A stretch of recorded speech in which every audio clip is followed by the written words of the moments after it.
Hello everyone, today I am going to tell you about student unrest, special reference to Lyngdoh committee report. और ये topic subject हमारा होता है historical and sociological foundations of education, उसके अंदर आता है। और ये बीएड और डीएलएड स्टूडेंट के लिए काफ़ी इंपॉर्टेंट टॉपिक है। अगर आप किसी और कोर्स के अंदर है और वहाँ पे आपको स्टूडेंट्स अनरेस्ट के बारे में पढ़ना है तो ये वीडियो आपके लिए भी बहुत हेल्पफुल होगी। सो ओवरव्यू जान लेते हैं, यानी from this video you will able to understand what is student unrest, causes of students unrest, remedies to resolve them, and Lyngdoh committee क्या थी, क्या क्या रिकमेंडेशंस थी लैंगडो कमेटी की। तो स्टार्ट करते हैं। ये देखिए, इससे आपको कुछ आइडिया हो गया होगा कि समथिंग लाइक प्रोटेस्ट, इस टाइप का कुछ, कोई अपने राइट के लिए आवाज़ उठा रहा है, कुछ प्रोटेस्ट हो रही है, तो उससे रिलेटेड है कहीं ना कहीं स्टूडेंट अनरेस्ट। तो इसको क्लियर समझने के लिए हम जानते हैं पहले ये जो वर्ड है हमारा अनरेस्ट, इसका क्या मतलब होता है। तो अनरेस्ट का मतलब होता है एकदम डिस्टर्ब्ड कंडीशन, यानी कि एक state of disillusionment and dissatisfaction. Dissatisfaction यानी आप सेटिस्फाइड नहीं हैं, और डिसइल्यूजनमेंट यानी कि डिसअपॉइंटमेंट, यानी आपको एक निराशा मिलती है जहाँ पर। तो एक ऐसी स्टेट है जहाँ पर निराश होते हैं लोग, और डिससेटिस्फाइड यानी कि असंतोष होते हैं। और social unrest is the manifestation of collective disillusionment, discontentment and frustration of the group, community और सोसाइटी। तो अगर आपको पूरा हम देखें, अनरेस्ट अभी हमने जाना है डिस्टर्ब्ड कंडीशन जहाँ पे लोग सेटिस्फाई नहीं होते। इसी तरह सोशल अनरेस्ट अगर देखें तो सोसाइटी के अंदर या कम्युनिटी के अंदर कुछ ग्रुप्स हैं जो फ्रस्ट्रेट है किसी बात को लेके, और उनका एकदम कलेक्टिव उनका डिसअपॉइंटमेंट है, कलेक्टिव उनका असंतोष हमें देखने को मिल रहा है, यानी डिससेटिस्फैक्शन देखने को मिल रहा है। तो कहीं ना कहीं ये इससे रिलेट करता है। तो अगर हम समझे कि अगर इसी तरह का डिस्टर्बेंस, कोई डिस्टर्ब्ड कंडीशन है among the students of one university, एक यूनिवर्सिटी जैसे कि आप मान लीजिए दिल्ली यूनिवर्सिटी के स्टूडेंट्स मिलके किसी कंडीशन के खिलाफ आवाज़ उठा रहे हैं, तो उसको हम नहीं बोलेंगे कि स्टूडेंट अनरेस्ट की कंडीशन है। ये तभी अप्लाई होगी जब all over the country feel frustrated, जब student all over the country के स्टूडेंट फ्रस्ट्रेट फील करेंगे कुछ कॉमन इशू पे, लाइक एडमिशन्स पे, कंटेंट ऑफ कोर्सेज पे, एग्जामिनेशन सिस्टम पे, और रिप्रेजेंटेशन एक अकेडमिक बॉडीज़ पे, तब हम बोलेंगे कि हाँ ये स्टूडेंट्स अनरेस्ट की कंडीशन है। So we can say that there exist the problem of student unrest in our society. तो सोसाइटी के अंदर तो ये एग्जिस्ट करती है, तो हम जानते हैं।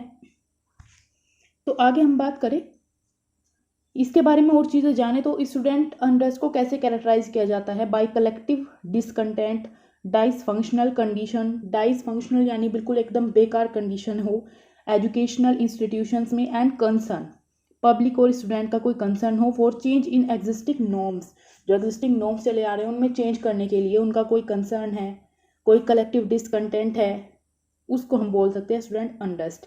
Students agitation on the other hand are characterized by action based on the feeling of injustice, identify source of discontent, frustration, deprivation, emergence of leadership, mobilization for action and collective reaction to stimuli। कोई भी आप अगर in short में समझे तो कोई भी situation है, कोई भी ऐसा नॉर्म है जिसको हमें चेंज करना है, उसके लिए हम सभी मिलके एक साथ जब आवाज़ उठाते हैं, स्टूडेंट्स आवाज़ उठाते हैं ऑल ओवर द वर्ल्ड, तो उसको हम बोलेंगे ऑल ओवर द वर्ल्ड नहीं, ऑल ओवर द कंट्री भी अगर बोले तो वो स्टूडेंट अनरेस्ट है। वो कोई भी टॉपिक हमारा हो सकता है। अब इसमें कोजेज की बात करें कि अभी हमें ये तो पता चल गया है कि स्टूडेंट अनरेस्ट क्या है, क्या क्या इसके कोजेज है, जैसे defective education system. Education system जो भी एम बना के चलता है उसमें ही वो उसको फुलफिल ना कर पाए, जो प्रेजेंट एजुकेशन सिस्टम है हमारा उसको ही फुलफिल नहीं कर पा रहा है। जैसे अगर हम माने कि हमारी एजुकेशन ऐसी हो जो हमारी डेली लाइफ से रिलेट करे, और फिर ऑन द अदर हैंड हम पढ़ रहे हैं क्लास के अंदर कुछ भी कंटेंट ऐसा नहीं है जो रिलेट कर रहा हो डेली लाइफ से, तो कोई भी स्टूडेंट को प्रैक्टिकल स्किल नहीं मिल रही है, जिससे क्या है कि एजुकेशन के बाद उन्हें जॉब नहीं मिलेगी। उनके ऐसी कंडीशन हो जाते हैं, वो इतने कैपेबल नहीं रहते क्योंकि प्रैक्टिकल कोई भी स्किल उनमें डेवलप नहीं हुई होती।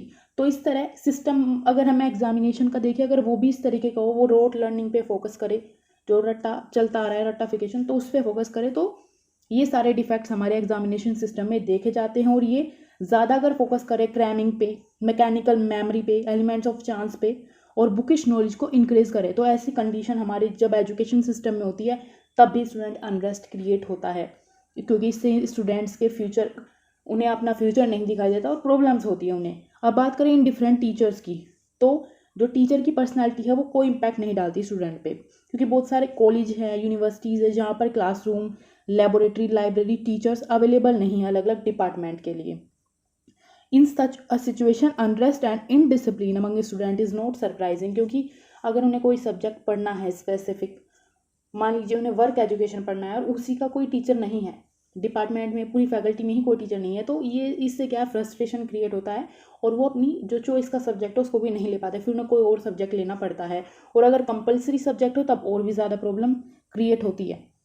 तो दो हमने रीज़न जाने, अभी बात करें इनएप्रोप्रिएट टीचिंग मेथड एप्रोप्रिएट ना हो स्कूल कॉलेजेस यूनिवर्सिटी में, डिफेक्टिव मेथड अप्लाई हो रहे हैं, कोई भी क्यूरियोसिटी बच्चों के अंदर डेवलप नहीं हो रही है नई नॉलेज को लेके, या वो ऐसा कुछ नहीं हो रहा कि वो उनकी नॉलेज को इन्हांस कर रहे हैं, टीचर ऐसा कुछ उन्हें बता रहे हैं, ऐसा तरीका वो अप्लाई कर रहे हैं, तो रिजल्ट यही है कि स्टूडेंट को कभी भी क्लासरूम इंटरेस्टिंग नहीं लगेगी और एक रेस्पेक्ट वाला एटीट्यूड भी डेवलप नहीं होगा, क्योंकि टीचर का मेथड ही अलग, टीचिंग मेथड या अप्रोप्रिएट नहीं है, सही नहीं है।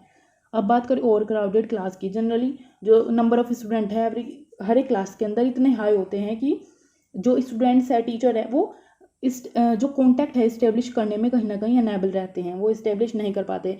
कोई बच्चा है उसको डाउट है, वो अपने डाउट्स भी नहीं पूछ पाता, टीचर भी हर एक बच्चे पे ध्यान नहीं दे पाता, क्योंकि ऑलरेडी ओवर क्राउडेड क्लासेस हमारी होती है। तो वो टीचर क्या है, स्टूडेंट की जो डिफिकल्टीज आती है उसको भी नहीं देख पाता, तो हम बोल सकते हैं जिसमें lead to the problem of indiscipline and unrest among students. अब बात करें फाइनेंशियल डिफिकल्टी की, तो ये भी इंपॉर्टेंट पॉइंट है।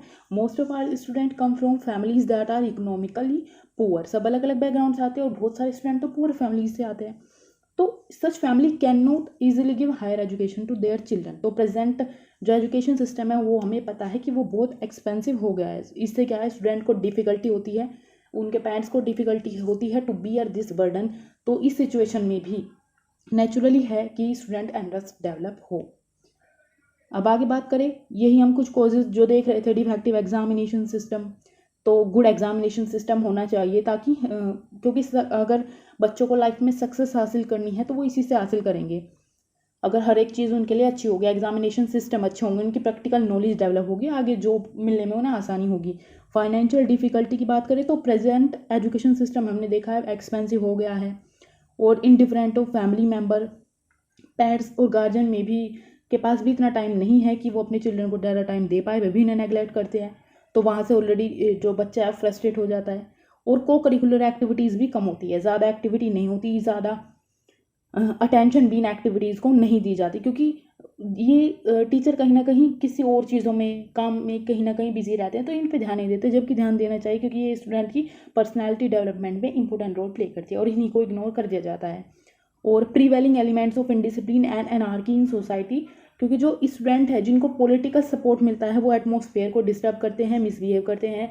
जैसे यूनिवर्सिटीज़ के अंदर स्टूडेंट क्या है, इलेक्शंस में खड़े होते हैं कि मैं लीडर बनूंगा पूरे स्टूडेंट यूनियन का, तो उसमें भी कहीं ना कहीं वो जानबूझकर क्रिएट करते हैं, ऐसा एटमॉस्फेयर बनाते हैं, उसको डिस्टर्ब करते हैं, वहाँ पे मिसबिहेव करते हैं। ये कुछ चीज़ें रही। आगे बात करें तो क्या क्या रेमेडीज़ होती है फॉर कंट्रोलिंग स्टूडेंट अनरेस्ट, तो we need to think of ways जिससे क्या है हम अपने स्टूडेंट जो कम्युनिटी है उसको हैप्पी करा पाए, सेटिस्फाइड करा पाए, और ताकि वो नेशनल की जो ग्रोथ है, नेशन की जो ग्रोथ है उसमें पार्टिसिपेट कर पाए। तो हमारा जो सोशल एजुकेशनल एंड पॉलिटिकल जो पार्टीज़ हैं, social educational system and political party, ये सब इक्वली रेस्पॉन्सिबल है for the solution of this problem. हमारा जो सोशल यानी सोसाइटी से रिलेटेड हम बात कर रहे हैं, एजुकेशन सिस्टम जो बच्चे क्लास में सीखते हैं, और पॉलिटिकल सिस्टम, पॉलिटिकल पार्टीज, क्योंकि उनका भी कहीं ना कहीं करिकुलम बनाने में बहुत जगह कंट्रीब्यूशन होता है, तो ये सब अफेक्ट करती है इन सभी प्रॉब्लम के लिए, ये सब रेस्पॉन्सिबल हो सकते हैं, हम ये बोल सकते हैं। यहाँ पे कुछ सजेशंस दिए गए हैं, जैसे inclusion of moral values in syllabus के अंदर मोरल वैल्यूज का इंक्लूजन हो, सिर्फ कहने के लिए नहीं, प्रैक्टिकली बच्चे इसको अप्लाई भी करें, इस तरह का इंक्लूजन वहाँ पे देखने को मिले। टाइमली मीटिंग हो प्रिंसिपल्स की, टीचर्स की, पेरेंट्स की। काउंसलिंग सेशन जो है वो ऑर्गेनाइज करा जाए, जिससे कि स्टूडेंट के जो बिहेवियर है उसमें चेंज आ सके, जो उसकी फ्रस्ट्रेशन है कहीं ना कहीं उसको हम समझ पाए। Increase number of recreational activities के बढ़ाई जाए, कराई जाए, को करिकुलर एक्टिविटीज़ ज़्यादा कराई जाए। ट्रांसपेरेंट एग्जामिनेशन इवैल्यूएशन सिस्टम, वो भी एकदम ट्रांसपेरेंट होनी चाहिए, कोई भी बच्चा एक कोई भी ये फील ना करे कि मेरे साथ बायसनेस हुई है, और ये एग्जामिनेशन सिस्टम भी रोट लर्निंग पे फोकस ना करे, प्रैक्टिकल नॉलेज पे ज़्यादा फोकस करे। कोर्डियल रिलेशन हो फैमिली मेम्बर्स के बीच में और टीचर्स के बीच में भी हम यहाँ पे बोल सकते हैं। Solving problems not for them but with them, उनके साथ मिलकर प्रॉब्लम को सोल्व करे, ना कि उनके लिए प्रॉब्लम सोल्व करे। तो ये भी इसमें क्या है कि टीचर डेवलप करे रिलेशन बच्चों के साथ, प्रिंसिपल डेवलप करे, वो कम्युनिटी डेवलप करे, एक सोसाइटी डेवलप करे, वो सारी चीज़ें पेरेंट्स भी इसमें अंदर आएंगे। अब बात करें तो गवर्नमेंट के क्या क्या एफर्ट थे जिससे कि वो समझ पाए the problem of student unrest. तो इसके लिए काफ़ी सारी कमिटीज़ आई, जैसे यहाँ पे सबके बारे में तो नहीं बता सकते, तो कमेटी आई आप देख सकते हैं, Radhakrishnan commission, Mudaliar commission, student discipline committee, Kothari commission, Triguna Sen committee, conference of student representatives, the Gajendragadkar committee of 1971। इस तरह इनके जो ईयर्स है वो भी यहाँ पे लिखे हुए हैं। ये काफ़ी इंपॉर्टेंट कमिटीज़ है जिनको आप देख सकते हैं और मेंशन कर सकते हैं। आगे बात करें तो कुछ जो भी रिकमेंडेशंस रही सबकी मिला के वो हम यहाँ पे देख लेते हैं। जैसे admission and adjustment of new student, इसके लेके क्या है कि कुछ ना कुछ प्रोग्राम है जो ऑर्गेनाइज करे गए ताकि नए स्टूडेंट है वो अच्छे से समझ पाए रूल रेगुलेशंस को, एक्टिविटीज़ को कैंपस के अंदर कैसे होते हैं। जैसे ओरिएंटेशन प्रोग्राम्स होते हैं, उसके थ्रू क्या है स्टूडेंट समझ जाते हैं यहाँ पे कैसा इन्वायरमेंट है। हॉस्टल फैसिलिटी, अब एक क्या है कि बड़ा हॉस्टल हो, बहुत सारे छोटे छोटे हॉस्टल्स सारी चीज़ें वहाँ पे हो, सॉरी, अगर एक बड़ा हॉस्टल है तो उसकी जगह पे बहुत सारे छोटे छोटे हॉस्टल्स वहाँ पे बनाए जाए। एक बड़े हॉस्टल में कहीं ना कहीं कंजस्टेड हो जाता है या बहुत सारे स्टूडेंट एक जगह पे रहते हैं, तो ये चीज़ें जो है देखने को मिलती है, डिस्टर्बेंस देखने को मिलता है। तो छोटे छोटे हॉस्टल बनाए जाए। हॉस्टल में क्या है प्रॉपर लिविंग कंडीशन हो, रेगुलर न्यूट्रिशन हो, खाने में games, gym room, reading room, ये सारी चीज़ें, ये फैसिलिटी वहाँ पे अवेलेबल हो। स्टूडेंट यूनियन की बात करें तो हर एक यूनिवर्सिटी के अंदर स्टूडेंट यूनियन है, और ये यूनियन अटेम्प्ट करती है ताकि discipline, self control, hard creative work, ये सब मेंटेन रहे, ये सब होते रहे टाइम टाइम पे। और कोई भी पॉलिटिकल पार्टीज़ का हमारे कॉलेज के अंदर, हमारी यूनिवर्सिटी के अंदर इन्वॉल्वमेंट ना हो, इसको ये इंश्योर करते हैं। अब बात करें हेल्थ फैसिलिटी की, तो हेल्थ सर्विसेज भी होनी चाहिए हर एक एजुकेशन सेंटर पर और हर एक हॉस्टल में। गाइडेंस एंड काउंसलिंग की हमने बात की थी कि ये भी होनी चाहिए। गाइडेंस एक ब्यूरो होना चाहिए हर एक एजुकेशन सेंटर के लिए जो प्रॉपर काउंसलिंग दे स्टूडेंट्स को और इंकरेज करे कि वो पार्टिसिपेट कर पाए वेरियस प्रोग्राम ऑफ यूनिवर्सिटी के जितने भी प्रोग्राम हैं उनमें। अब बात करें education and examination system, education ऐसी हो वो जॉब ओरिएंटेड हो, को रिलेट करे एम्प्लॉयमेंट से, कि बच्चे अगर पढ़ रहे हैं, स्टूडेंट पढ़ रहे हैं, तो आगे चांस है कि इस एजुकेशन से उन्हें जॉब मिल जाएगी इजीली। ये नहीं हुआ कि उन्हें कभी जॉब नहीं मिलेगी, अनएम्प्लॉयड वो रहेंगे। प्रॉपर एग्जामिनेशन सिस्टम हो, curriculum offering should be there, curriculum offering भी वहाँ पे होनी चाहिए कि आपको ये पढ़ना है, ये पढ़ना है, सारी चीज़ें एकदम क्लियर। आगे बात करें तो इसी को लेके जो हमारी सबसे इम्पोर्टेंट कमेटी थी, लिंगडो कमेटी, उसकी हम बात करेंगे कि इसने क्या दिया था। तो बात करें in response to display of money and muscle power in the election. Election में क्या है, जो स्टूडेंट्स के इलेक्शंस होते हैं यूनिवर्सिटीज़ में, वहाँ पे क्या है मसल पावर या मनी की पावर दिखा के लोग क्या है वोट हासिल करते हैं, स्टूडेंट्स ऐसा करते हैं। तो इसको देखते हुए the supreme court in 2005, supreme court of India 2005, उन्होंने डिसाइड किया कि एक कमेटी बनाएंगे जो इस तरह के इलेक्शंस की वजह से जो स्टूडेंट अनरेस्ट क्रिएट होता है उसको देखे और इंट्रोड्यूस करे एक age limit for the candidates who keeps on picking courses just for the sake of participation in the elections. कुछ क्या करते थे स्टूडेंट, कोई भी कोर्स में एडमिशन ले लेते थे, उन्हें पढ़ना नहीं होता था बट वो पार्टिसिपेट करना चाहते थे इलेक्शन में, लीडर बनना चाह रहे थे स्टूडेंट यूनियन का, इसलिए वो एडमिशन लेते थे। तो उनको देखे जाए, मिनिमम एज लिमिट देखी जाए कैंडिडेट की, वो इलेक्शन में खड़ा हो सकता है या नहीं हो सकता, इसके लिए कमेटी बनाई गई।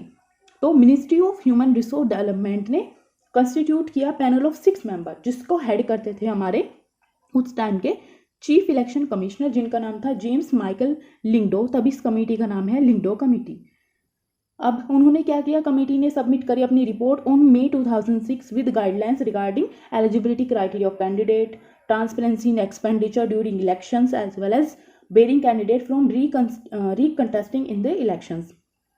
इलेक्शंस के अंदर कितनी एज क्राइटेरिया होना चाहिए और कितना वो खर्च करते हैं, एक्सपेंडिचर कितना कर सकते हैं अपने इलेक्शंस में जीतने के लिए, प्रमोशन के लिए, तो वो सारी चीज़ों को इस कमेटी ने देखा और उस पर अपने कुछ रिकमेंडेशंस दी। जैसे मिनिमम और मैक्सिमम एज की बात करें तो 17 to 22 ईयर्स, यानी अगर ग्रेजुएशन में है कोई, वो दोबारा से किसी और कोर्स में ग्रेजुएशन करके इलेक्शन में खड़ा नहीं हो सकता, एक ही बार आप एडमिशन ले सकते हैं।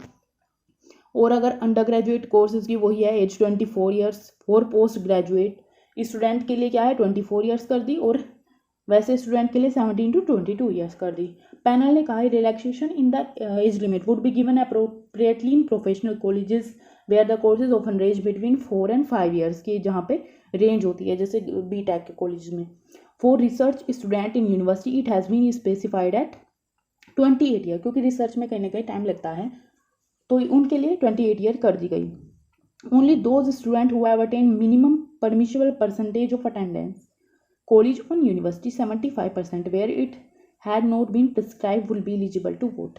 यानी कि अगर आप वही स्टूडेंट वो आता है क्लासरूम में कॉलेज में आता है पढ़ता है 75% उसकी मिनिमम अटेंडेंस है, वही एलिजिबल है वोट के लिए। ये नहीं कि कोई भी स्टूडेंट आ जाए, क्योंकि जो डेली आता है वो ही देख सकता है कि कॉलेज में क्या प्रॉब्लम है और कौन सा कैंडिडेट बेटर है, किसको चूज करना चाहिए।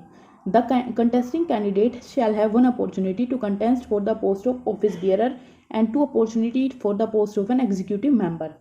ये आप देख सकते हैं। और जैसे एंटी सोशल एलिमेंट्स होते हैं कैंपस पॉलिटिक्स में, उनको दूर भगाने के लिए एनी स्टूडेंट, अगर कोई क्रिमिनल रिकॉर्ड किसी स्टूडेंट का है जिसके अंदर ट्रायल हो चल रहे हो, केस चल रहे हो, उस पर कोई कन्विक्शन हो, कोई भी मिसडेमिनर हो और being subjected to any disciplinary action by university authorities, ये सभी टाइप के स्टूडेंट एलिजिबल नहीं है कॉन्टेस्ट के अंदर, इलेक्शंस में एलिजिबल नहीं होंगे, ना ही ये वोट देंगे और ना ही ये इलेक्शन में खड़े हो सकते हैं, जिनकी मैंने अभी बात की।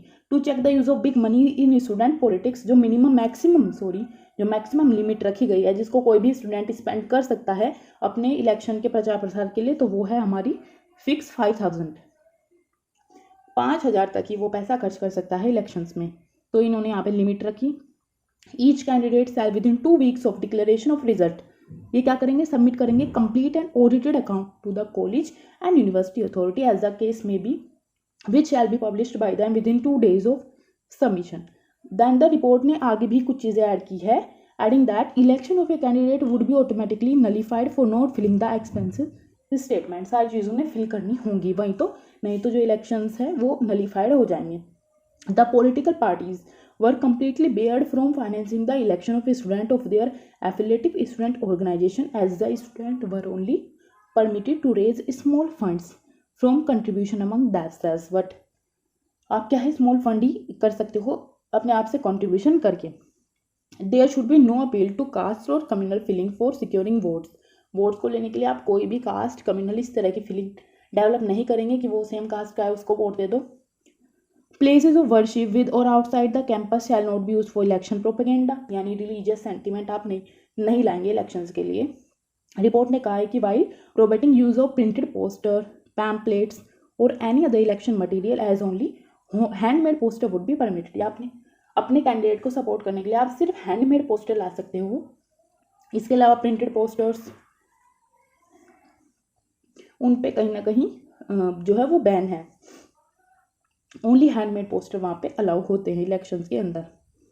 अब बात करें तो इररेस्पेक्टिव ऑफ रिकमेंडेशन, जो लिंगडो कमेटी थी उसने largely denounced by student union due to restrictive nature, student union ने ज़्यादा उसको नहीं माना क्योंकि थोड़ा इसका रेस्ट्रिक्टिव नेचर था, बहुत जगह पे इसने क्राइटेरिया मिनिमम मैक्स हर एक चीज़ का फिक्स कर दिया था।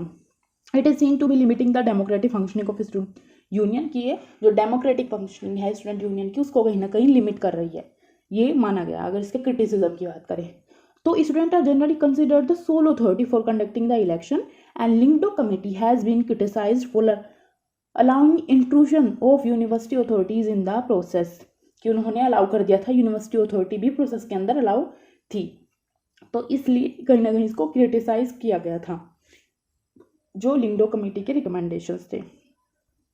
So thanks for watching. अगर आपको वीडियो अच्छी लगी उसको लाइक करें, शेयर करें, और अगर आपको और BEd DLEd कोर्स से रिलेटेड वीडियोस चाहिए, historical sociological foundation of related subject से रिलेटेड वीडियोस चाहिए, तो आप चैनल पे जाकर प्लेलिस्ट में देख सकते हैं। Thanks for watching.